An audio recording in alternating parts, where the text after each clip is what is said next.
વાવથરા જિલ્લામાં આવેલ જે ચેકપોસ્ટો છે આ ચેકપોસ્ટો ઉપર અસામાજિક તત્વો હોય કે બુટલેગરો હોય માદક પદાર્થ કે વિદેશી દારૂ ન ઘુસાડે તે માટે 31ને લઈને જિલ્લા પોલીસ એલર્ટ બની છે।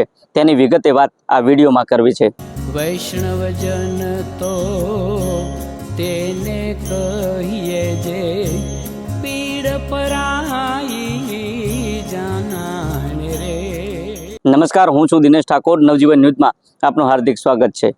વાત વાવથરા જિલ્લાની છે। આમ તો વાવથરા જિલ્લો એ રાજસ્થાન સરહદને અડીને આવેલો જિલ્લો છે અને આ જ વાવથરા જિલ્લામાં અનેક ચેકપોસ્ટો છે અને આ ચેકપોસ્ટો ઉપર અસામાજિક તત્વો હોય, બુટલેગરો હોય, જે દારૂ છે, વિદેશી દારૂ છે, માદક પદાર્થો છે, અવારનવાર ઘુસાડતા હોય છે અને પોલીસ ક્યાંક ને ક્યાંક તેમનો જે મનસૂબો છે આ મનસૂબા ઉપર તરાપ મારતી હોય અને કાયદાકીય કાર્યવાહી પણ કરતી હોય છે। પરંતુ હાલમાં જ્યારે જિલ્લાનું વિભાજન થયું છે ત્યારથી લઈને છેલ્લા 3 મહિનામાં અનેક બુટલેગરોને કાયદાકીય પગલાં જિલ્લા પોલીસે ભર્યા છે। જોકે 31 નજીક આવતાની સાથે જિલ્લા પોલીસ વડા ચિંતન તરૈયા દ્વારા અલગ અલગ ટીમો બનાવવામાં આવી છે અને આ ટીમો થકી જે ચેકપોસ્ટો છે આ ચેકપોસ્ટો પર ચાંપતો પોલીસ બંદોબસ્ત ખડકી દેવામાં આવ્યો છે અને આ જ બંદોબસ્ત વચ્ચે એટલું જ નહીં પરંતુ જે ડ્રોન છે આ ડ્રોન પણ ઉડાડવામાં આવ્યા છે। કારણ કે જે અમુક એવી રસ્તાઓ છે કે જ્યાં નેળિયા હોય છે, આ નેળિયામાં અસામાજિક તત્વો હોય, બુટલેગરો હોય, પોતાનો દારૂ હોય, જે વિદેશી દારૂ હોય, માદક પદાર્થો હોય, આ નેળિયાના રસ્તેથી લઈને ગુજરાતમાં પ્રવેશ ન કરે તે માટે જિલ્લા પોલીસ વડા દ્વારા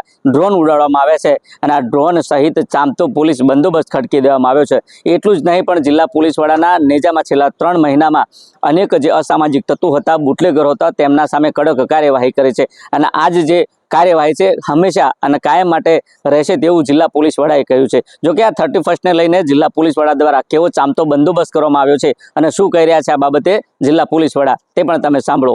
એકમાત્ર જિલ્લો એવો છે કે જે આંતરરાષ્ટ્રીય સરહદ ઉપરાંત આંતરરાજ્ય સરહદ પણ આવેલી છે। આ પરિસ્થિતિમાં આ જિલ્લામાં વિશેષ તકેદારી રાખવી એ ખૂબ જરૂરી બને છે। હાલમાં જે નાતાલની રજાઓ છે એ અનુસંધાને અને 31 ડિસેમ્બરના કારણે નવા વર્ષની ઉજવણીના ભાગરૂપે આ જિલ્લામાં વિશેષ તકેદારી રાખવામાં આવી છે અને પોલીસે એક બેવડા અભિગમથી આ દિશામાં કામ કરી રહી છે। ખાસ કરીને જે પ્રવાસીઓ જે છે આ જિલ્લાની મુલાકાતે આવે છે, પરિવાર સાથે આ જિલ્લાના પ્રવાસન સ્થળોએ આવે છે, નડા બેટ છે, ભગવાન ધરણીધરનું મંદિર છે, આ તમામ સ્થળોએ આવતા પ્રવાસીઓને આ જિલ્લામાં એક સુરક્ષિત વાતાવરણ મળે, એક ભયમુક્ત વાતાવરણ મળે, ઉપરાંત કોઈ અનિચ્છનીય બનાવ ન બને અને તમામ લોકોની ટ્રાફિક બાબતે સુચારું એક વ્યવસ્થા જળવાય એ માટે જિલ્લા પોલીસે ખૂબ સારી વ્યવસ્થાઓ કરી છે। આંતરરાજ્ય સરહદ જે છે, આંતરરાજ્ય સરહદ ઉપર આપણા રાજ્યમાં પ્રતિબંધિત લીકર કે ડ્રગ્સ કે નકલી દવાઓ આ તમામ પ્રતિબંધિત વસ્તુઓ જે છે આપણા વિસ્તારમાં કે આપણા રાજ્ય અને જિલ્લા મારફતે ન પ્રવેશે એના માટે જિલ્લા પોલીસે ખૂબ વિશેષ તકેદારી રાખી છે। રાબેતા મુજબની જે આપણી ચેકપોસ્ટ છે, વાતળાવ ખાતેની ચેકપોસ્ટ, માવસરી ખાતેની અને ખોડા ખાતેની, આ 3 ચેકપોસ્ટ ઉપરાંત જે મોટરેબલ રસ્તાઓ છે, આંતરરાજ્યને જોડતા મોટરેબલ રસ્તાઓ છે એ તમામનું મેપિંગ કરી અને એ તમામ બીજી 4 હંગામી જગ્યાએ અમે લોકોએ ચેકપોસ્ટ ઊભી કરી છે। એમાં દૈયપ ખાતેની ચેકપોસ્ટ છે, નારોલી ખાતેની ચેકપોસ્ટ છે અને બેવટા ખાતેની પણ અમે લોકોએ ચેકપોસ્ટ ઊભી કરી છે। આ તમામ ચેકપોસ્ટ ઉપર અમે ત્રિસ્તરીય સુરક્ષા વ્યવસ્થાઓ કરી છે। આપ જોઈ શકો છો એમ જિલ્લામાં પહેલીવાર તમામ લગભગ ચેકપોસ્ટ ઉપર અમે નાઇટ વિઝન સાથેના કેમેરાનું એક સીસીટીવી નેટવર્કિંગ કર્યું છે।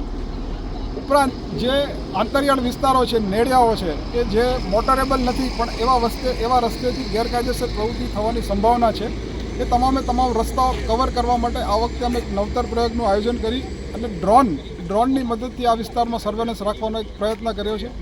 ડ્રોનમાં નાઇટ વિઝન સાથેના કેમેરા છે જેથી કરીને રાત્રિ દરમિયાન પણ આવી પ્રવૃત્તિ હોય તો તાત્કાલિક ધ્યાનમાં આવી શકે। વાવથરા જિલ્લા પોલીસે લગભગ છેલ્લા 3 મહિનાથી જિલ્લા કાર્યરત થયો છે એ દરમિયાન આવી તમામ પ્રકારની ગેરકાયદેસર પ્રવૃત્તિઓ પર ખૂબ કડક હાથે કામગીરી કરી છે। ખાલી આંકડાકીય માહિતી આપું તો લગભગ 740 જેટલા પ્રોહિબિશન અને એનડીપીએસના અમે લોકોએ કેસ કરેલા છે। એમાં 2,90,00,000 રૂપિયા જેવો મુદ્દામાલ જે પ્રોહિબિશન અને ડ્રગ્સ રિલેટેડ અમે લોકોએ આ છેલ્લા 3 મહિનામાં કામગીરી કરીને કર્યું છે, જેમાં આશરે લગભગ 800 જેટલા આરોપીઓની અમે ધરપકડ કરી અને કાયદેસર કાર્યવાહી કરી છે। માત્ર 9 વર્ષ કે 31 ડિસેમ્બર નહીં, આવનારા સમયમાં આ પ્રકારની જે પ્રવૃત્તિ આપણા વિસ્તારમાં ન થાય એના માટે વાવથરા જિલ્લા પોલીસ કટિબદ્ધ છે અને એ દિશામાં ચોક્કસ કામગીરી થશે। તમે જો તે પ્રકારે ચિંતન તરૈયા વાવ-થરાદ એસપી દ્વારા કહેવામાં આવ્યું કે જે જિલ્લાની જે પોલીસ આ પોલીસમાં એસઓજી પેરોલ સહિત એસઆરપીની જે ટીમ છે આ ટીમ જે ચેકપોસ્ટ છે આ ચેકપોસ્ટ ઉપર સતત 24 કલાક એનાયત કરવામાં આવે છે. એટલું જ નહીં પરંતુ જે ડ્રોન છે આ ડ્રોન પણ ઉડાડવામાં આવે છે કારણ કે જે ચેકપોસ્ટ સિવાયની જે રસ્તાઓ છે આ રસ્તાઓમાં જે કાચા નેળિયાઓ છે આ કાચા નેળિયાઓ થકી ક્યાંક ને ક્યાંક જે બુટલેગરો છે પોતાનું જે મનસૂબો છે આ મનસૂબો ત્યાંથી લઈને ન નીકળે અને બનાસકાંઠા સહિત જે રાજ્યમાં પોતાના જે વિદેશી દારૂ હોય માદક પદાર્થો હોય લઈને ન પ્રવેશે તે માટે જિલ્લાની પોલીસ દ્વારા સતત ખડે પગે રહી આ કાર્યવાહી કરવામાં આવી રહી છે. પરંતુ સવાલ એટલો છે એક બાજુ કે છેલ્લા 3 મહિનામાં મોટી માત્રામાં જે જિલ્લા પોલીસ વડા દ્વારા અસામાજિક તત્વો હોય બુટલેગરો હોય તેના ઉપર કડક કાર્યવાહી કરી છે અને શાંતિના માહોલમાં આ જિલ્લાના લોકો રહે તે માટેની કામગીરી જિલ્લા પોલીસ વડા દ્વારા કરવામાં આવી છે. દિનેશ ઠાકોર, નવજીવન ન્યૂઝ, વાવ-થરાદ.